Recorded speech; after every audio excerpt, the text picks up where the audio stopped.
Oi, turma do oitavo ano, bom dia, boa tarde ou boa noite, tá bom? Vamos conhecer um assunto novo, capítulo 11, América, atividades do setor primário. Então vamos lá na página 155 do livro de vocês. O que é setor primário? Vale lembrar o que é o setor primário. Os três setores da economia que a gente estuda lá no sexto ano. O setor primário está voltado ao campo, agricultura ou pecuária, tá bom? E extração também. O setor secundário é a indústria, o setor terciário é os serviços e comércio. Então, neste capítulo é somente o setor primário da América, tá bom? Como são os recursos naturais do nosso continente? Gente, a América é um continente riquíssimo em recursos naturais, sejam ele, né, na exploração da vegetação ou na exploração da mineração, tá bom? A gente tem no Brasil a floresta amazônica, né, que garante uma exploração da vegetação, que deveria ser regularizada essa exploração, mas a gente sabe que existe um desmatamento, né? Então não é feita de forma controlada, é feita de forma desenfreada. Lá na floresta também a gente tem recursos minerais importantes. Aí vamos para a página 156 que diz assim: a riqueza mineral da Amazônia, tá bom? Existem diversas jazidas de minérios lá na Amazônia, minérios e minerais. Existe uma diferença entre essas duas palavras, tá bom? Toda vez que o mineral ele tiver valor econômico, a gente chama de minério. Como a gente está falando de economia, né, são minérios que a gente está em busca aí. Vocês têm uma imagem aí, né, de um processo de exploração mineral na Amazônia, né, que tem muito a ver com o projeto Carajás. É uma região que fica lá mais ou menos no Pará, que eles conseguem fazer extração de minérios nessa região. É riquíssima em minérios, a floresta toda, tá bom?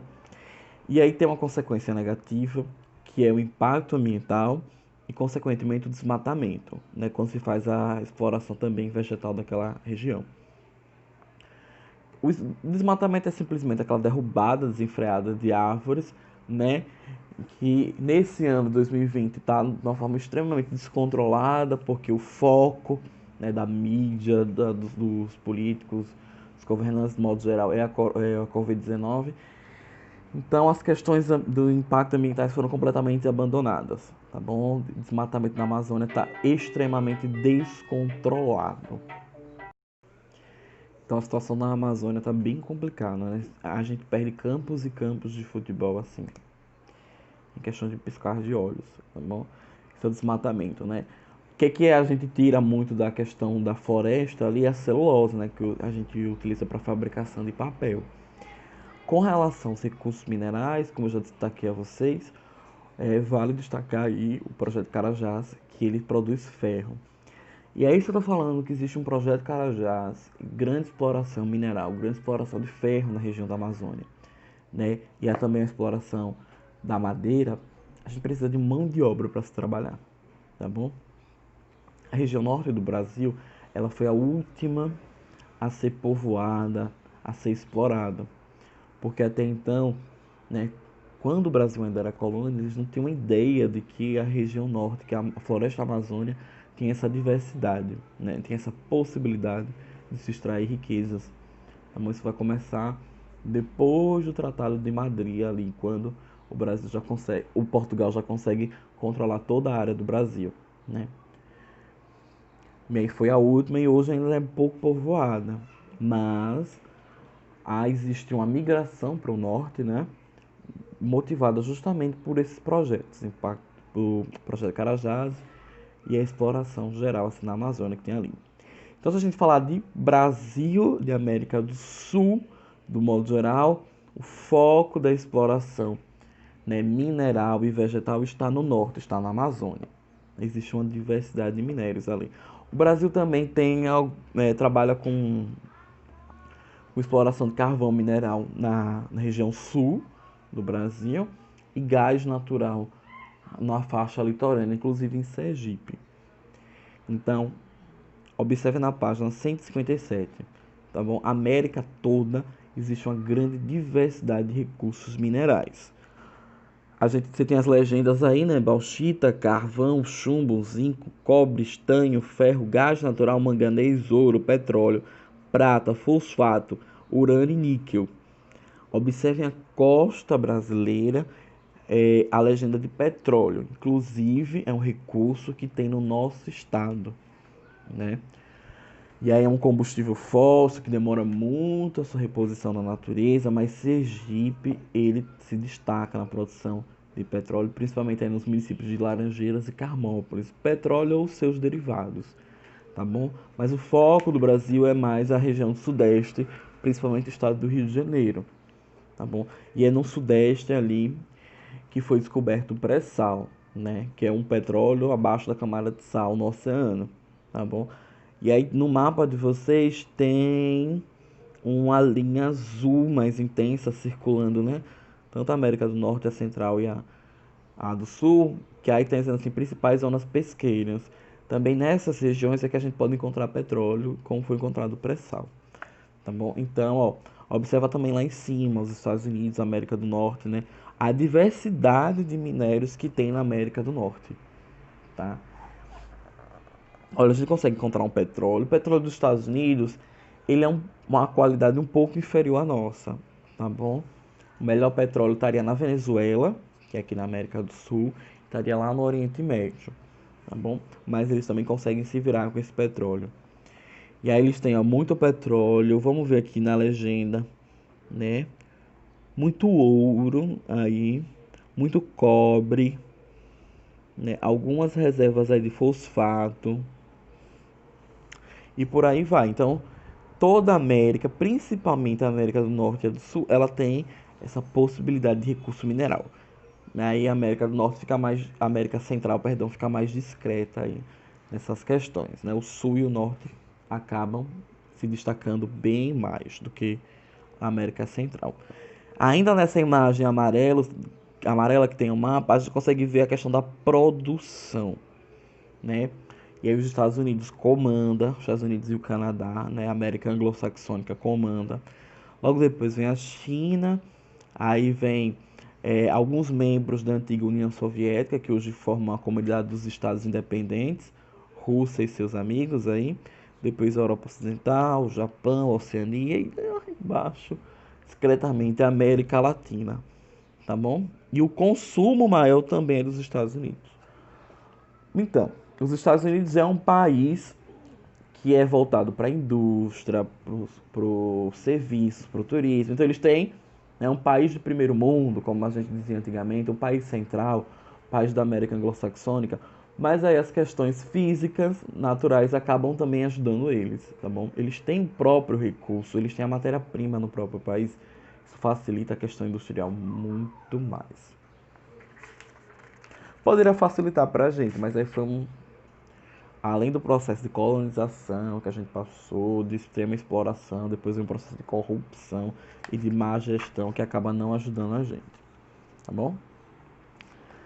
Vão comigo na página 158, que tem lá a produção de petróleo, né? Esse combustível fóssil que é extremamente importante para a economia, né? Da onde vem a gasolina e acaba movendo muito esse sistema capitalista. Ó, aí tem as áreas desfavoráveis, áreas favoráveis, os campos petrolíferos e as regiões de alta produtividade, tá bom? A Venezuela é uma região que se destaca muito. O Brasil, observe que a gente está aí destacado, tá bom? Como campos petrolíferos nesse mapa. As áreas bem favoráveis é aqui, né? A gente pode destacar ali o Nordeste, depois a gente passa um pouquinho para a região Norte, toda a região da Cordilheira dos Andes, mais ou menos, e vai seguindo ali para a América Central e do Norte, tá bom? Observe que tem destacado aí a área de Tupi, aí na segunda coluna da página 158, né, que está na região sudeste. E aí é onde foi descoberta a camada de pré-sal, né, aí tá na legenda da imagem, viu, que ocupa mais de 800 quilômetros de extensão, vai do Espírito Santo até Santa Catarina. E aí tem em torno de 7 trilhões de dólares em barris a serem explorados. Uma região que, para a nossa economia, poderia ser mais interessante, se a gente de fato explorasse, não vendesse logo a camada de pressão. Mas enfim, vamos lá. Aí na página 159 tem falando petróleo do xisto nos Estados Unidos. É justamente o que eu falei para vocês. É um outro tipo de petróleo que ele tem, que não tem a mesma qualidade que o nosso, tá bom? É um pouquinho inferior. Mas com tecnologia, com pesquisa, eles conseguiram melhorar esse petróleo. Em seguida, nós temos o setor pesqueiro, né, que é mais envolvido principalmente nas regiões litorâneas, né? E aí vamos para agropecuária, na 160. Então, o Brasil, por ser um país de economia, né, pouco industrializada ainda e teve um processo de industrialização atrasado, retardatário, a gente ficou muito tempo voltado com a agricultura. E aí, hoje também a gente se destaca na produção da agropecuária. Estar produzindo no setor primário, na agricultura, na pecuária ou no agronegócio, não significa que o país é pobre. Os Estados Unidos trabalham muito bem com isso, tá bom? O que significa que ele deve ter uma outra fonte de economia, como a indústria. Ele não deve basear sua economia somente no campo, somente no setor primário, tá? Porque o setor primário é somente a mão de obra. Ele deve também transformá-la e repassá-la e vender, né? Para um país, né, completo, deveria transitar nos três setores da economia, né? E a América Latina acaba não desenvolvendo muito a indústria, enquanto a América Anglo-Saxônica decola. Na página 161 eu tenho um mapa aí da agropecuária, né? Quando eu envolvo agricultura com pecuária, como ela está na América, né? Eu tenho a agricultura comercial de produtos tropicais, né? Agricultura mediterrânea, comercial, associada à criação de gado, intensiva, primária, extensiva de gado, de nômade e aí por aí vai, né? No Brasil a gente tem uma pecuária de gado ainda, né? Tanto a extensiva como a intensiva, pronto, aquela que tem mais cuidados com o gado, né? Que o gado come a ração específica, ou aquela que o gado é criado solto mesmo, tá bom? Onde ele tem uma extensão maior para circular, por isso o nome é extensiva. Mas a gente também vê aqui no nosso país, principalmente na região central, mas que já vai circulando, né? Que já vai avançando o Nordeste do Norte, que é o consumo da soja, tá bom? É o consumo e é a plantação da soja. Está diretamente envolvido com o agronegócio, tá bom? O agronegócio é esse setor, né, que mistura o primário com o terciário, né, onde ele produz e ele vende mesmo. E o Brasil se destaca na produção de soja, tá bom? Mas para produzir soja eu preciso de grandes extensões, tá bom? Eu preciso de um grande território, um grande terreno mesmo. E ela acaba indo de encontro com as questões ambientais. E grandes produtores de soja acabam cometendo crimes ambientais, inclusive na questão do desmatamento. E outros tipos de crime também do âmbito judicial, tá bom? Então, outra coisa que o agronegócio acabou incentivando muito é o que fala aqui no texto verde, aprofundar para conhecer, da página 162 e 163. O uso do agrotóxico, tá bom? Para a gente ter uma colheita que saia mais rápido e que evite o uso de pragas, muitos agricultores acabam usando o agrotóxico. E a gente já quase não consegue mais identificar o alimento que tem e que não tem. Isso com certeza vai futuramente prejudicar a nossa saúde, tá? A longo prazo, a gente não consegue mais controlar. Isso já foi se perdido. O agrotóxico no Brasil não tem basicamente regras, tá bom? Utilizam-se venenos pesadíssimos no campo. Tudo isso para que a produção acelere, né, o processo da produção e que não tenha pragas, tá bom? Se fosse só pelo fato de não ter pragas, existiam outras soluções. Existem outras soluções, tá? Mas aí, né, as grandes empresas preferem usar os agrotóxicos, tá bom? Infelizmente, quem vai sofrer é a gente que está comendo algo saudável, porém está envenenado. Mas algo saudável ainda é algo saudável, é mais interessante que algo produzido pela indústria, tá bom? E o uso também de transgênicos, que são as sementes modificadas, né? Sementes modificadas por laboratório, tipo a uva sem caroço, né? É um alimento transgênico. O nosso milho é transgênico. Então não tem mais como evitar também os transgênicos.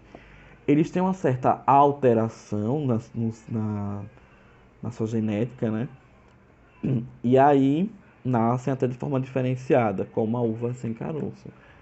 Não existem pesquisas concretas que indiquem que isso faz mal à saúde, mas acreditamos inicialmente que sim, né, por ser um alimento modificado. E um alimento que normalmente já nasce sem defeitos, né? Às vezes a gente vê aquelas frutas e verduras meio grandes demais, né, fora do comum. Possa ser que ali tenha um uso de agrotóxico e ser uma semente geneticamente modificada, que são os transgênicos. Tá bom, senhores e senhoras? A gente encerra esse capítulo que é bem curto mesmo. E na próxima aula a gente já entra com a atividade. Tá bom? Então, tchau, tchau. Até já.